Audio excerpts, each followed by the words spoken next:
October 2020 will remain an unforgettable event in Lagos State and the entire country when a peaceful EndSARS protest was hijacked by hoodlums. Lives and properties were destroyed. Shops and malls looted. Banks looted. BRT buses burnt, and people's sources of livelihood were decimated. Many will not recover from it. Over 17 police stations were burnt to the ground. Weapons were carted away, and police officers were murdered and cannibalized. As we all try to rebuild our lives, as businesses work towards regaining their losses, and as the state government embarks on the rebuilding Lagos, what hope is there for those who lost their lives? What hope is there for those innocent citizens whose lives were cut short? What hope is there for those police officers who were killed in the line of duty? What hope is there for those who have been maimed for life? What is the hope of their families? What is their hope? More than 5 police officers lost their lives during the protest. These men were in the line of duty, doing their job. These were men that also had families, and these were men who also felt what these protesters felt. These were men who were breadwinners of their families, cut down in their prime while on official duty. What becomes of their own children and widows?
Many innocent people lost their lives during this period.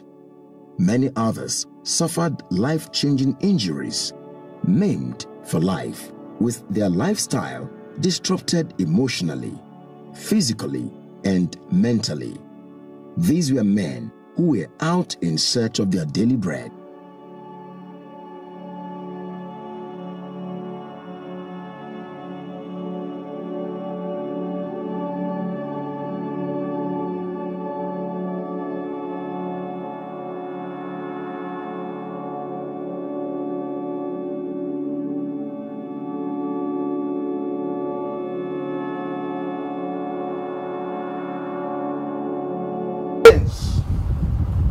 We mourn because this is a young man whose life had been cut short. We beg you and appeal to you to please remember this family.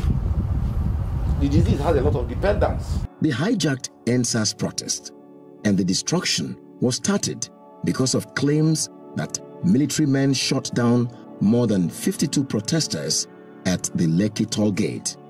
But nobody was found at the scene of the claimed shooting.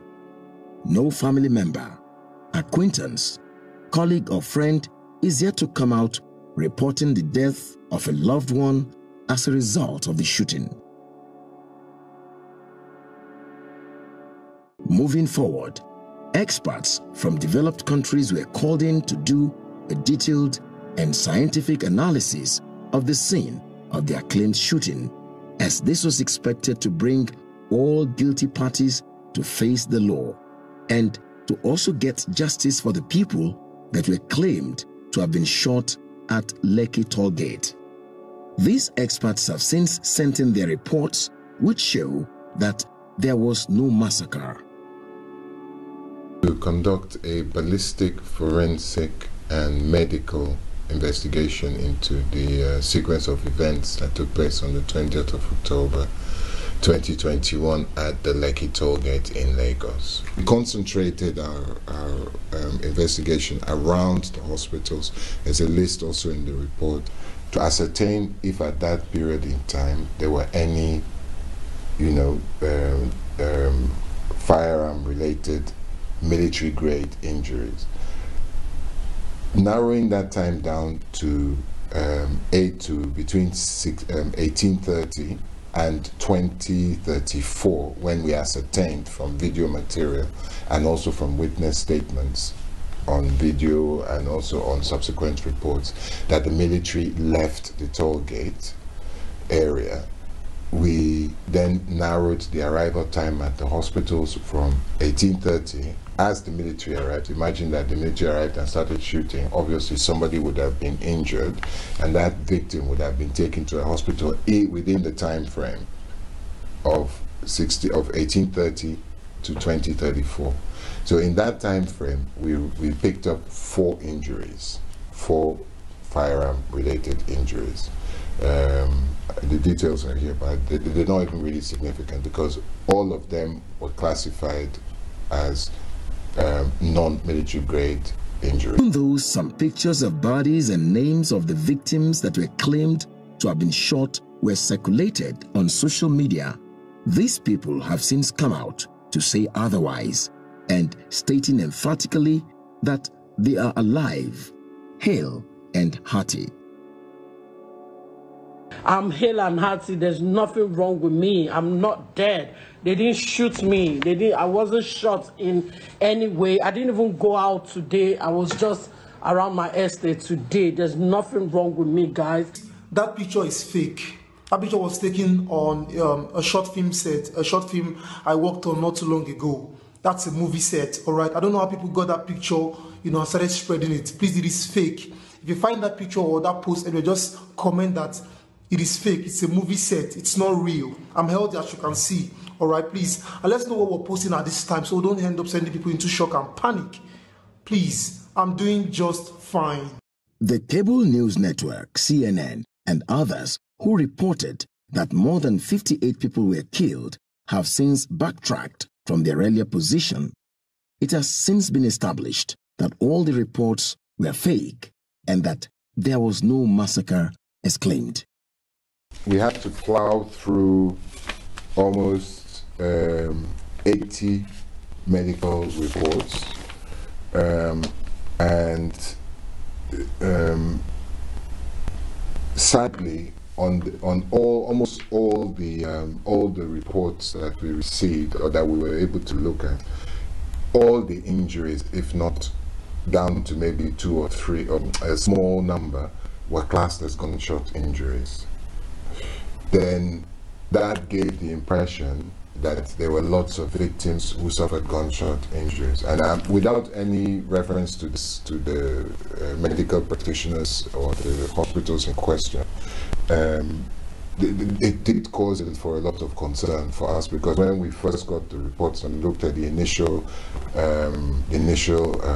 admission documentation, gunshot wound, gunshot wound, gunshot wound, gunshot injury, gunshot bruise. Never heard of that in all my years of soldiering. A gunshot bruise, what is that? But anyway, that was also classed. Stabbing was classed as a gunshot wound. And until we got into actually examining the x-rays, looking at the CT scans, images of the injuries, reports by the practicing physicians on the treatment to follow. Despite all, the Lagos State government went a step ahead to set up a panel on inquiry. The aim of this panel is for the affected victims to come out and talk, that is, victims that were shot, families of the claimed dead victims, among others. As it were, the families of the claimed Lekki Tollgate shooting are yet to show up at the panel. But some of these affected victims have come out, and some have been compensated, and some of the issues addressed legally.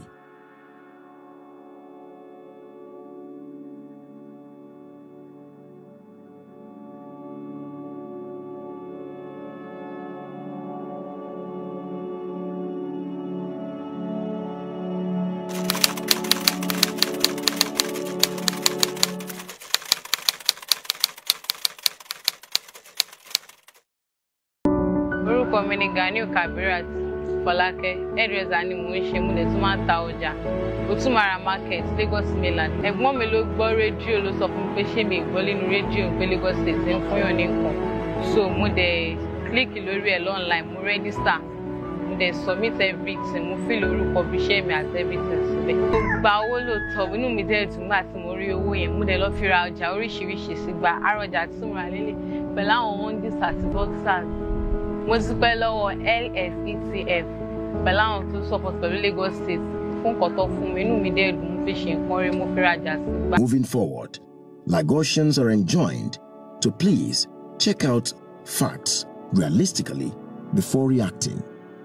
Lagos is known as accommodating and plays host to visitors and citizens alike. We should all strive to make Lagos as peaceful for ourselves as much as possible. We shouldn't let unscrupulous elements who do not mean well for us destroy our lives or disrupt our peaceful coexistence. Lagos remains a home for all law-abiding citizens.